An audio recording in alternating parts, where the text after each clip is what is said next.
자, 이번 시간은 자, 여러분 교재 250페이지 오세요. 네, 250페이지 오셔가지고 건축 허가의 절차도라고 나와 있을 거예요. 여기 펼쳐놓고 네, 잠깐 앞을 볼지도 그렇게 하실까요? 네. 자, 이번 시간에 저희들이 공부할 주제입니다. 공부할 주제는 건축 절차입니다. 건축법상 네, 건축 절차를 공부할 수도 그렇게 준비를 할게요. 여러분, 우리는 앞 시간에 건축법상 건축이 무엇인지를 배웠습니다. 건축법상 건축은 몇 개가 있죠? 5개, 그죠? 신축, 정축, 개축, 재축, 이전, 이 5개를 이제 건축이다라고 하게 되고요.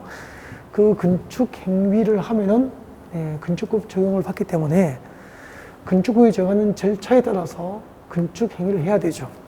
그래서 신축, 정축, 개축, 재축, 이전은 자 건축을 할 때는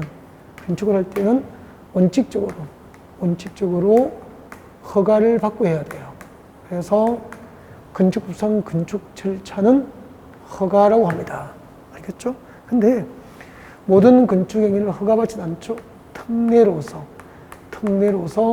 일부 건축 행위는 신고하고 건축 허가를 받은 것으로 간주되기 때문에 일부 건축 행위는 이제 신고하고 할 수 있는 거죠. 그래서 꼭 기억해야 될 거. 건축법상 건축 절차는 허가를 원칙으로 한다는 거죠. 건축법상 건축 절차는 원칙이 뭐죠? 허가 이렇게 되는 거죠. 그러면은 자 건축법상 건축 과정이 어떻게 이루어질까요? 자 여러분 아까 그 교재 250페이지 보면은 250페이지 보시면 건축법상 건축 과정이 이제 건축 허가의 절차도가 이제 쭉 나와 있을 거예요. 나와 있을 텐데 그 절차들을 암기하실 필요는 없어요. 암기하실 필요는 없는데 참고는 하는 게 좋겠죠. 그래서 한번 봐요. 우리 건축법에서 건축을 할 때는 제일 먼저 이제 건축 설계를 해야 되죠. 건축 설계를 합니다. 그때 건축물을 설계할 때는 누구나 설계할 수 있는 것이 아니고요. 건축사 설계 대상이 있습니다. 우리 건축법에서 건축사 설계 대상으로 규정한 것은 건축사만 설계할 수 있어요. 그래서 건축 허가를 받아야 할 건축물, 건축 신고를 해야 될 건축물, 그리고 주택법에 따라서 리모델링하는 건축물의 리모델링 설계는 건축사가 아니면 안 돼요. 그래서 건축사 설계 대상 건축물이라면은 건축사가 설계한 설계 도서를 첨부해서 건축 절차, 즉 건축 허가를 신청해야 되는 거죠. 자, 그리고 이제 건축 허가를 신청하면 이제 기준에 적합하면 건축 허가 나겠죠. 그리고 허가받은 건축물의 건축을 이제 공사를 시작할 때는 공사 계획을 미리 허가권자에게 신고합니다. 이것을 착공신고라고 합니다.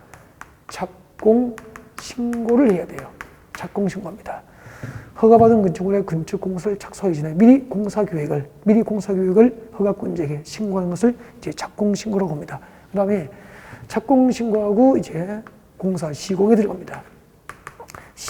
공사에 들어가게 되고요. 건축 시공이 완료되면은 준공검사를 받게 되는데 그 준공검사를 건축법은 사용 승인이라고 그래요. 그래서 건축법에서는 준공검사라는 말을 법상 쓰지 않습니다. 준공사를 뭐라고 하죠? 사용 승인이라고 하죠. 자, 이렇게 건축공사 끝나면은 사용 승인을 받고 이제 해당 건축물을 사용하거나 타인에게 사용하게 할 수 있게 되는 거죠. 즉 입주를 하게 된다는 거죠. 여러분 건축 과정이 이렇게 이루어져요. 그러면은 나중에 여러분의 고객이 자 대지를 취득합니다.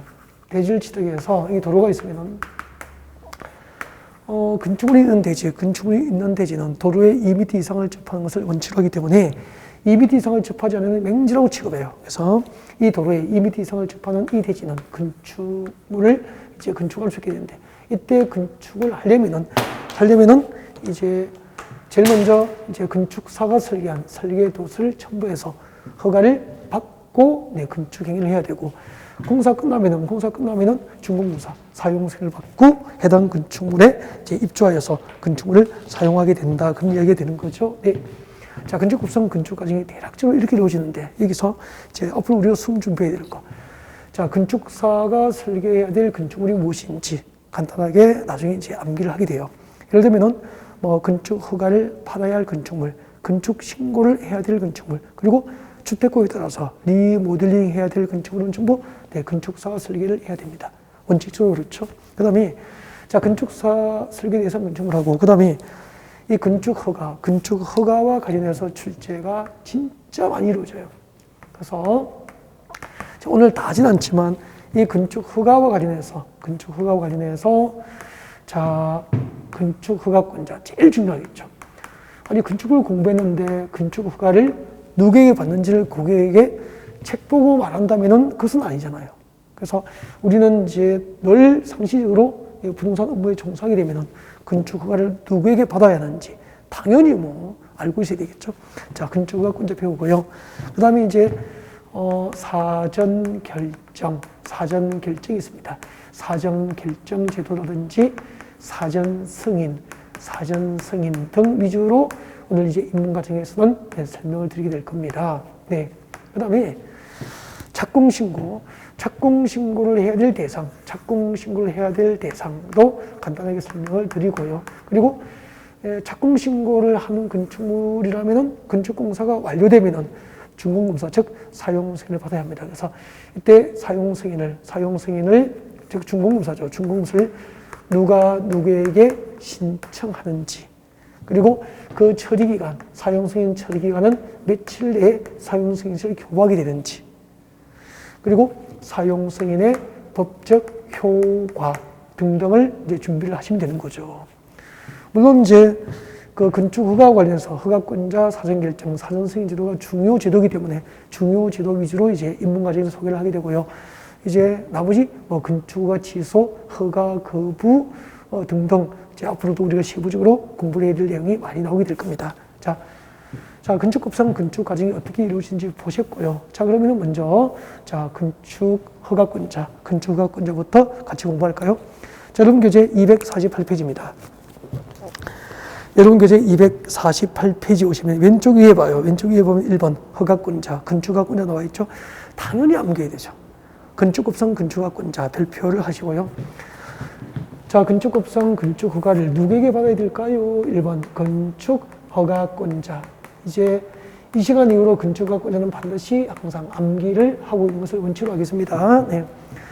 제가 이제 앞으로 여러분 이제 복도라든지 뭐 엘리베이터 등에서 만나면 눈만 마주치면은 건축허가 누구에게 받아요? 이렇게 물어볼 거예요. 꼭 암기를 할 수 있도록 합니다.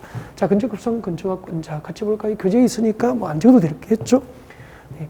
세종특별자치시장 특시, 세종특별자치시장 특시, 특별자치시장, 제주특별자치도지사, 특별자치도지사, 특도, 특별자치도지사, 특별자치시장, 자치시장, 자치도지사, 그리고 시장, 군수, 구청장이 건축허가권자가 되는 거죠.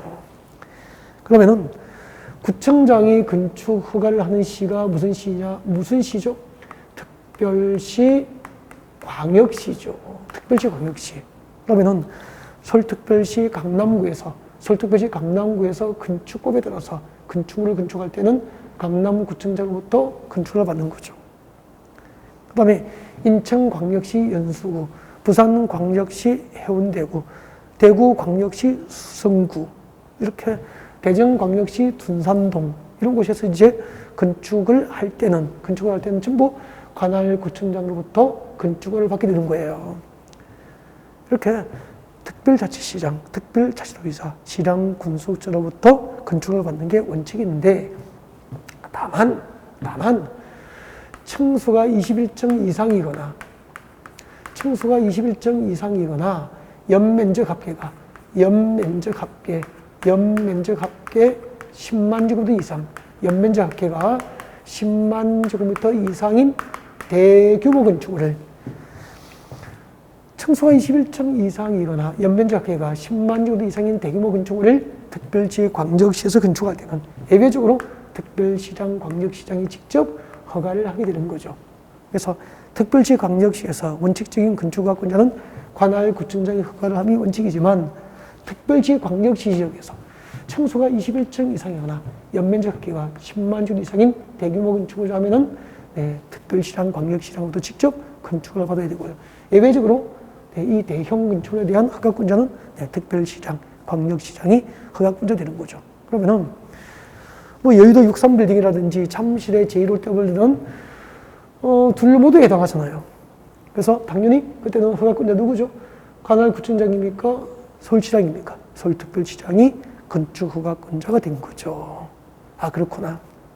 특별시, 광역시 지역에서는 관할구청장의 건축 허가를 함이 원칙이지만 층수가 21층 이상이거나 연면적 합계가 10만 주 이상인 건축물은 원칙적으로 특별시장, 광역시장이 직접 허가를 하게 된다는 이야기고요. 단 층수가 21층 이상이거나 연면적 합계가 10만 주 이상이어도 단 공장, 창고 등은 특별시장, 광역시장 허가 대상에서 제외되기 때문에 공장이나 창고는 특별시, 광역시에서는 대규모 건축물이어도 관할 구청장이 또 허가를 하게 되는 거예요. 네. 자, 그 다음에 이제 건축법상 사전 승인이 무엇일까요? 사전 승인이죠. 사전 승인, 사전 결정 먼저 설명합니다. 사전 결정 제도가 무엇일까라는 거죠. 자, 건축법상 사전 결정 제도가 무엇인지 개요를 이해하는 게 입문 과정의 핵심이에요, 핵심.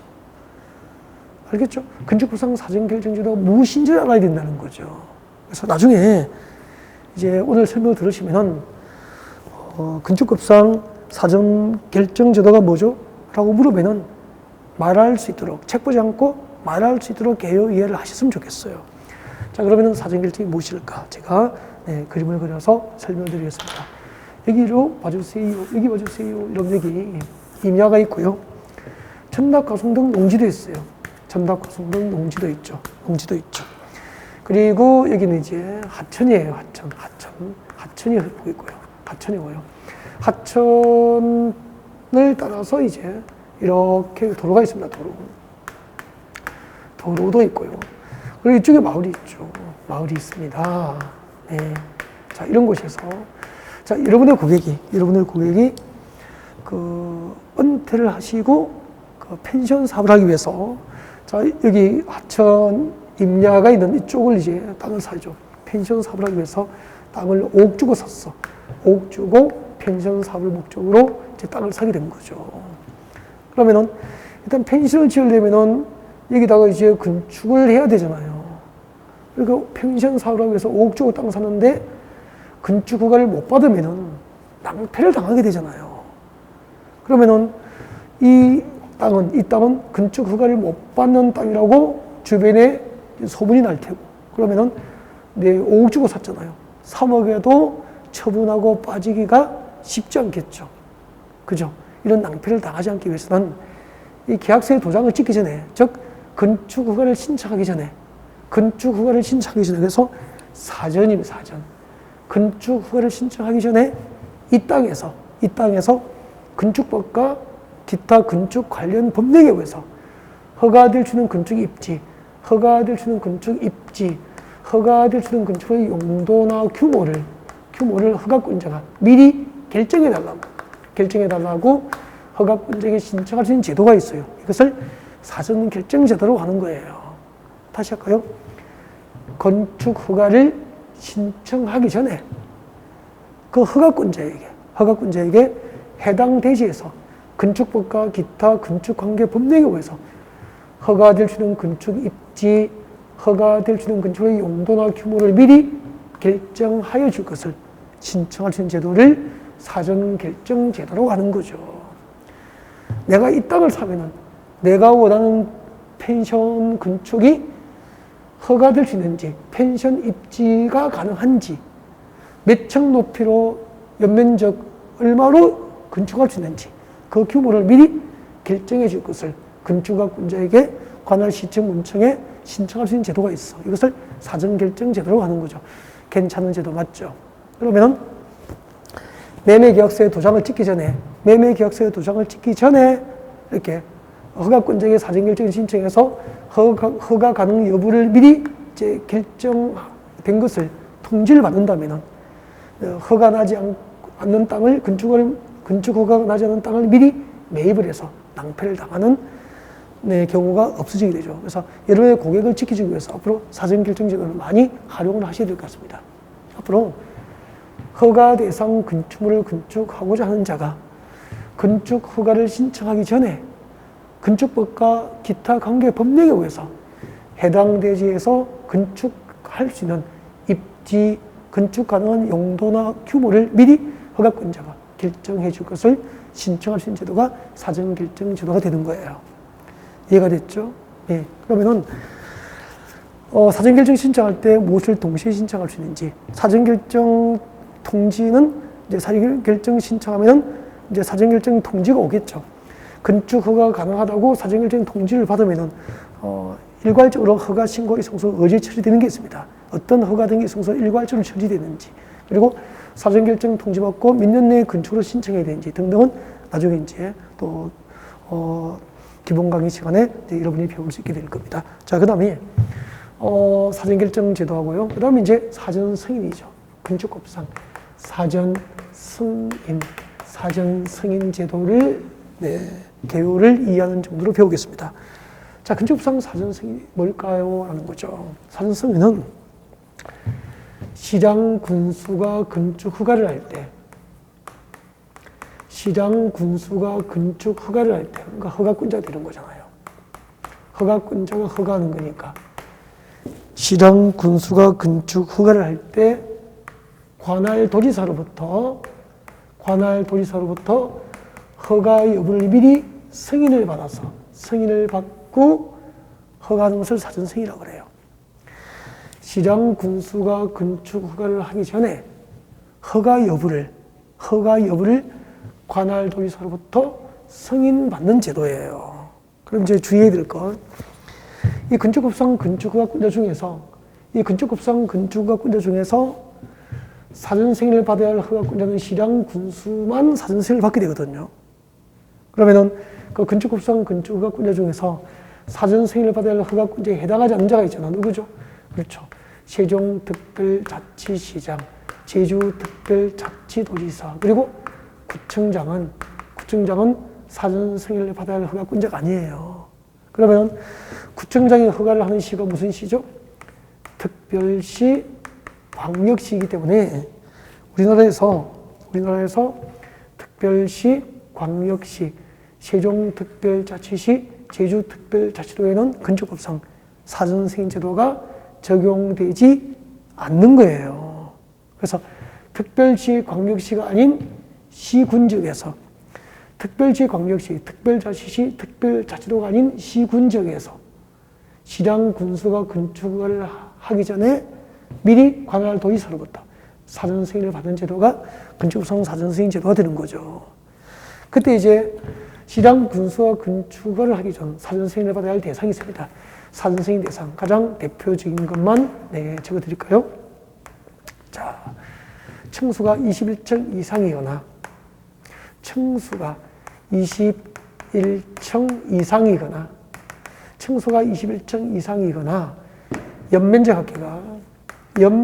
합계가 10만 제곱미터 이상인 대규모 건축물이에요.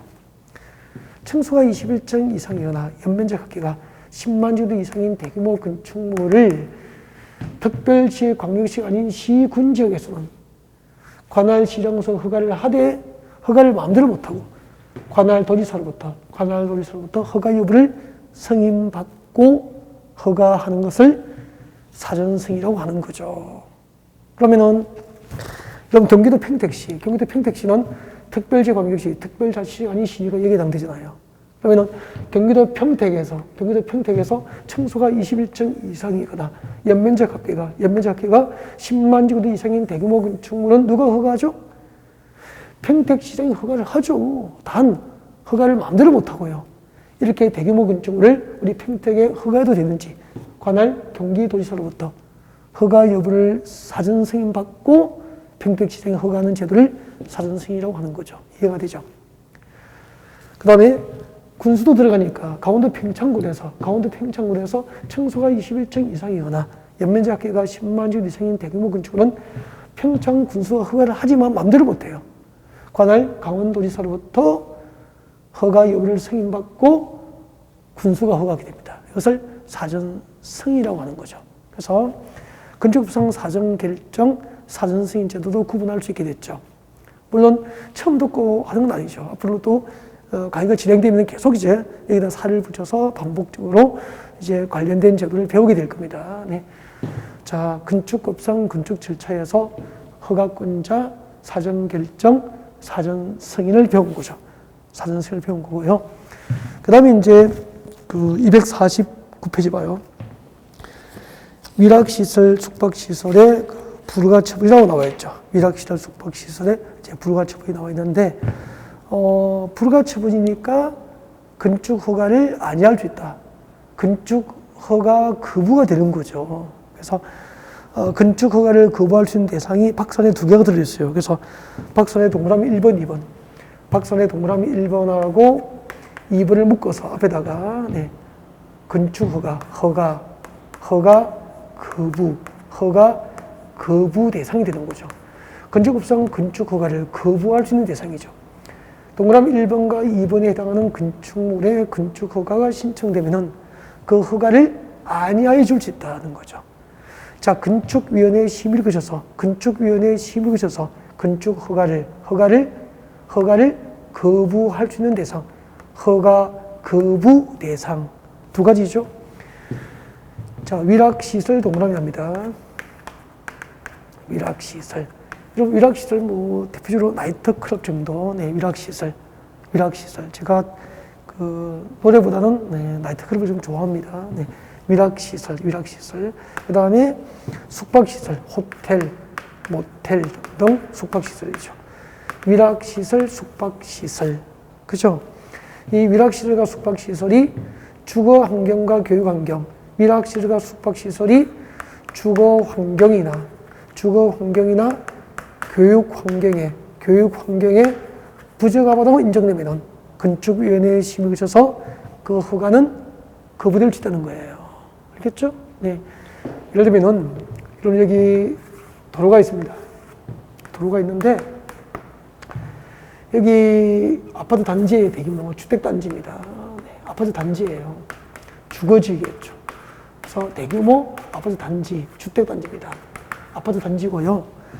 그리고 네, 여기는 이제 주택가 인근에 이제 초중고, 초등학교, 중학교, 고등학교 교육단지가 위치하고 있죠. 그리고 그 건너편에 이제 상권이 형성되어 있으면 상업지역이죠. 상업지역. 그럼 보십시오. 상업지역이니까 숙박시설, 모텔, 호텔 허가 나거든요. 그리고 나이트클럽, 단란주점 등도 허가 가능하잖아요. 그죠? 그러면은 주거환경과 교육환경에 적합하지 않잖아요. 그죠? 모텔이라든지 나이트클럽은 이렇게 주거환경과 교육환경에 적합하지 아니한 위락시설과 숙박시설이라면 허가권자가 건축위원회에 심의를 거쳐서 그 허가를 거부할 수 있다는 거예요. 그 다음에 방제지구입니다. 방제지구. 동그라미 2번에 보면 방제지구. 우리 배웠죠. 방제지구는 국토교육법상 용도지구인데 화재 예방입니까? 재해 예방입니까? 재해를 예방할 목적으로 지정한 용도지구잖아요. 그래서 재해 예방을 목적으로 방제지구가 지정됐다고 해서 상습적으로 뭐 강물이 넘쳐서 침수되는 등 자연재해가 존재한다는 거잖아요. 그 다음에 자연재해 위험 개선지구예요. 자연재해 위험 개선지구입니다. 글자 그대로. 그럼 자연재해 위험 개선지구는 자연재해가 발생할 위험이 상존하잖아요. 이런 지역에 건축을 허가해서 건축이 이루어진다면은, 그 자연재해를 당하게 되잖아요. 이 방제지구나 자연재해 위험 개선지구에서 지하층을 거실로 사용하거나 주거 공간으로 사용하는 것이 부적합하면은 자연재해 위험 개선지구나 방제지구에서 지하층 일부를 거실로 쓰거나 주거 용도로 쓰는 것, 주거 용도로 사용하는 것이 부적합하면은 건축위원회의 심의를 거쳐서 허가는 거부될 수 있는 거죠. 그래서 이런 것은 중요하지는 않고요. 듣고 낯설지 않게 읽고 지나가면 돼요. 앞으로 위락시설과 숙박시설로서 주거환경과 교육환경에 부적합하거나 방제지구나 자연재해 위험 개선지구가 지정되기 위해서 재해 발생 가능성이 높은 지역에서 건축으로 건축할 때는 허가권자는 그 건축위원회 심의를 거쳐서 그 건축 허가를 거부할 수 있다. 그렇게 하시면 됩니다. 그 다음에 249페이지 건축허가의 취소입니다. 허가 취소. 자, 교재 읽어볼까요? 허가권자는 건축허가를 받은 자가 다음 중 한 개에 해당하면 그 허가를 취소하여야 한다. 밑줄 긋습니다. 허가를 취소하여야 한다. 그래서 건축법상 건축허가를 취소해야 될 사유가 있으면 의무적으로 반드시 그 건축은 취소해야 된다는 거죠. 그래서 건축법상 건축허가를 취소할 수 있는 사유 동그라미 1번부터 3번까지는 암기를 하셔야 돼요. 그래서 박스 안에 동그라미 1번부터 3번까지를 묶어서 건축허가 취소 사유가 되죠. 꼭 외워야 될 거 1번이죠. 1번. 건축법상 건축허가 받고 2년이죠. 2년 동그라미. 2년 이내에 건축허가를 받고 2년 내에 공사 착수가 없으면은 허가권자는 건축을 취소해야 돼요. 그럼 나중에 여러분의 고객이 건축법상 건축을 받으면은 허가받고 몇 년 내에 공사 착수해야 됩니까? 2년 내에 건축공사에 착수를 해야 되고요. 착수를 안 하면은 허가는 취소해야 되고, 허가권자가.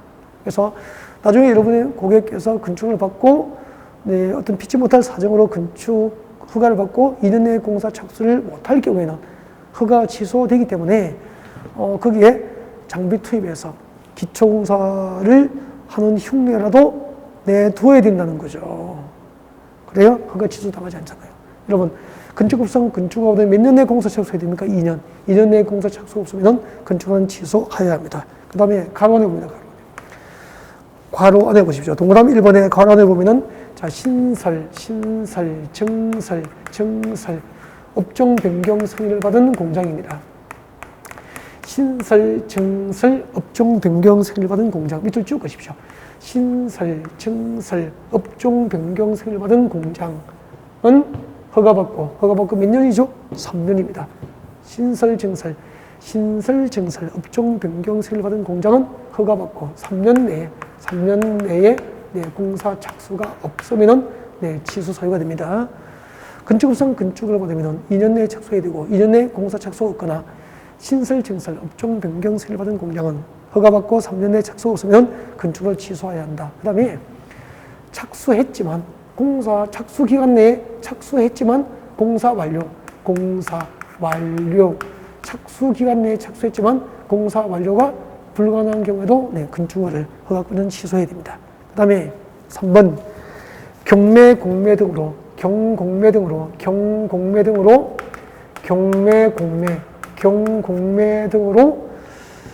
건축주가 대지의 소유권을 상실했다고 바로 허가를 취소하는 게 아니고요.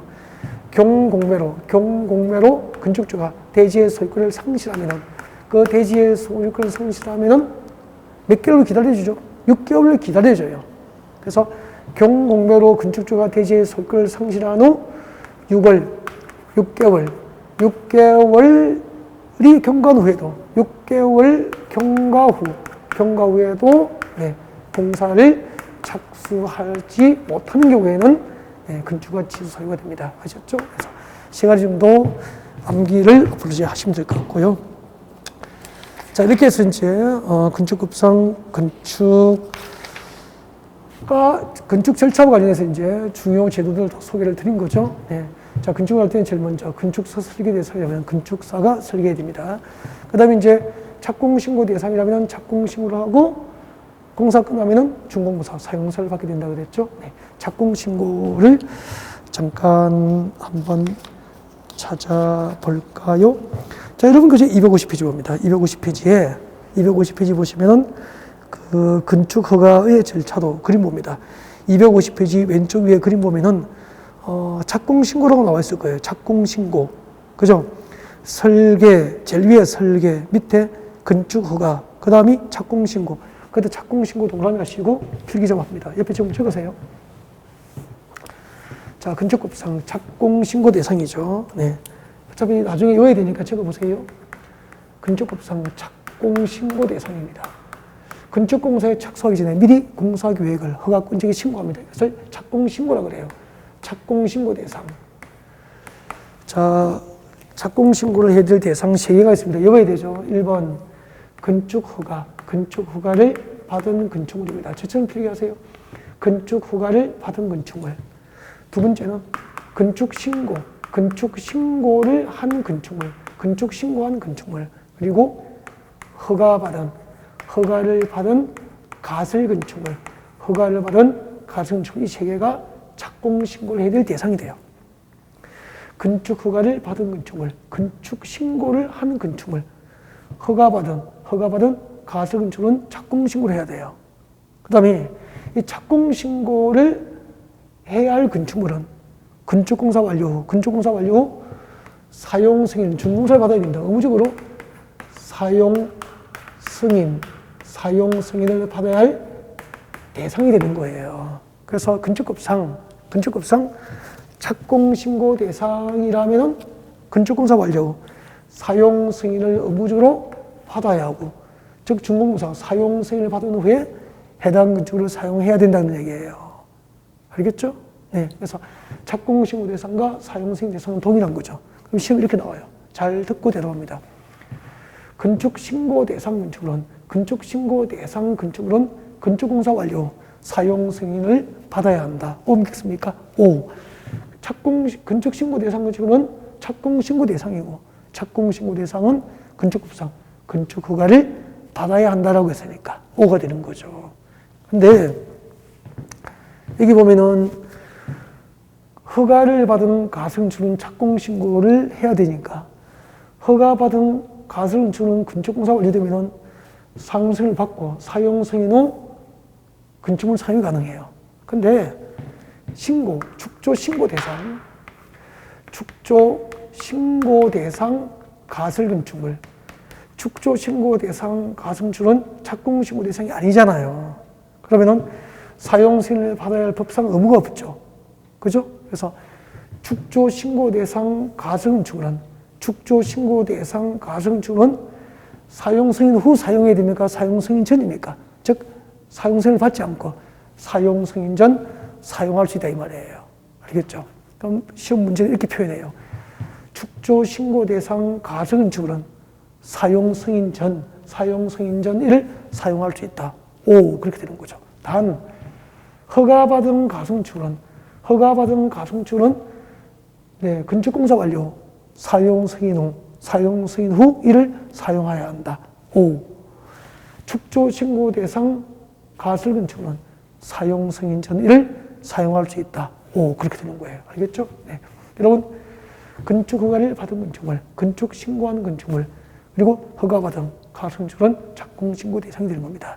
그 다음에 이제 건축법상 건축 과정은 제일 먼저 이제 허가 대상 건축물 등은 건축사가 설계합니다. 그 건축사가 설계한 설계 조서를 첨부해서 허가권자에게 건축을 받아야 됩니다.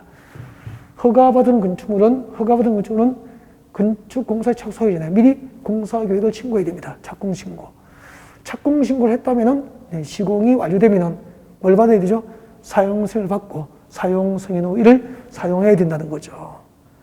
네, 그래서 사용승인 신청을 누가 누구에게 하는지, 그리고 사용승인 처리기간 등을 필기를 하면서 설명을 드리겠습니다. 그래서 이것은 여러분 교재 250페이지도 좋고 251페이지도 좋고 아무 곳에라도 필기를 좀 하셨으면 좋겠습니다. 알겠죠? 여러분 250페이지 보면은 왼쪽 하단에 사용승인 유지관리 나와 있죠? 이 부분 적당한 공간에다가 필기를 하셨으면 좋겠습니다. 자, 우리 다음 주에 공부하게 될 주택법과 비교해서 설명드리겠습니다. 적으십시오. 자, 건축법에서는 적으세요. 받아 적어야 되는데 건축법에서는 자, 건축법에서는 준공검사를 사용승이라고 합니다. 사용승인. 건축법에서는 준공사를 뭐라고 하죠? 사용승이라고 합니다. 사용승인. 그 다음에 다음 주에 주택법에서는 준공검사를 사용검사라 그래요. 사용검사라고 합니다. 그래서 주택법과 건축법 모두 준공검사를 말을 법상 쓰지 않아요. 건축법은 준공검사를 사용 승인, 주택법은 준공검사를 사용검사라고 합니다. 근데 건축법상 사용 승인은 누가 신청하냐면 건축법상 사용 승인은 건축주가 사용 승인을 신청해야 돼요. 누구에게 신청하냐면 건축주가 시장, 군수, 구청장, 건축주가 죄송합니다. 허가권자에게 사용 승인을 신청합니다. 건축법상 사용 승인은 건축주가 건축공사 완료 도서 등을 첨부해서 허가권자에게 사용 승인을 신청해요. 그 다음에 그 처리 기간은 사용 승인 신청으로부터 허가권자는 7일입니다. 7일 내에 사용 승인을 위한 검사를 하고 그 검사에 합격된 건축물에 대해서 사용 승인을 교부해주게 되죠. 그래서 건축법상 사용 승인 처리 기간은 7일. 건축법에서는 준공사를 뭐라고 하죠? 사용 승인. 누가 신청하죠? 건축주가 신청해요. 누구에게? 허가권자에게. 자, 사용 승인 신청을 받은 허가권자는 사용 승인 신청으로부터 며칠? 7일 이내에 사용 승인을 위한 검사를 하고 합격된 건축물에 대해서 사용 승인을 교부하는 것을 원칙으로 합니다. 만약에 사용 승인 신청했는데, 즉 준공사 신청했는데 7일 내에 허가권자로부터 사용 승인서 교부가 없다면은 그 다음 날짜로 사용 승인 이성으로 법적으로 간주가 되어버려요. 즉 준공사 받은 것으로 법적으로 간주된다는 얘기죠. 그 다음에 다음 주에 공부하게 될 주택법에서는 준공검사를 사용검사라고 합니다. 사용검사라고 하고, 그때 주택법상 사용검사는 다음 주에 배웁니다. 사업주체. 다음 주 이제 주택법에서 공부하시게 될 텐데, 주택법상 사업주체가 사용검사를 신청해요. 원칙주로 사용검사는 누구에게 신청하느냐면은 시장, 군수, 구청장, 시장, 군수, 구청장으로부터 사용검사를 받아야 됩니다. 그리고 주택법상 사용검사 처리 기간은 15일 이내에 사용 승인서를 교부하도록 하고 있습니다. 그래서 건축법상 사용 승인 처리 기간은 7일, 주택법상 사용검사 처리 기간은 15일. 그래서 건축법과 주택법 모두 준공검사라는 말을 법상 사용하지 않고 건축법은 사용 승인, 주택법은 사용검사라고 하는 겁니다. 자, 오늘 그 건축법은 7문제 정도가 출제가 된다고 했고요. 건축과 관련된 용어 정의, 그리고 건축법 적용 대상물에서 대지, 건축물, 공작물 배우셨고요. 그리고 건축법 적용을 받는 행위는 건축행위, 대수선 행위를 배우셨고요. 그 다음에 이제 그 건축선 제도라든지 건축법상 건축협정, 그리고 사전 결정 등을 공부하셨고요. 그리고 이제 3교시 마지막으로 건축법상 건축 절차는 원칙의 허가였고요. 그때 그 건축법상 건축 과정이 이루어지는 것, 설계부터 준공검사, 사용 승인이까지 이제 공부를 하신 거죠. 그래서 건축법에서 필요한 용어라든지 그리고 관련된 제도에 대한 개요를 소개하는 방법으로 이제 입문 과정에 대한 건축법 강의였고요. 이제 다음 주에는 주택법으로 다시 또 수업을 준비할지도 그렇게 하겠습니다. 자, 오늘은 여기까지고요. 여러분 항상 그 코로나 지금 뭐 아주 심하죠. 그래서 늘 건강관리 유의하시고 집에서 열심히 인터넷 강의로 열심히 이렇게 온라인 강의로 강의 방법에서 많이 들었으면 좋겠습니다. 자, 힘내시고요. 자, 수고하셨습니다.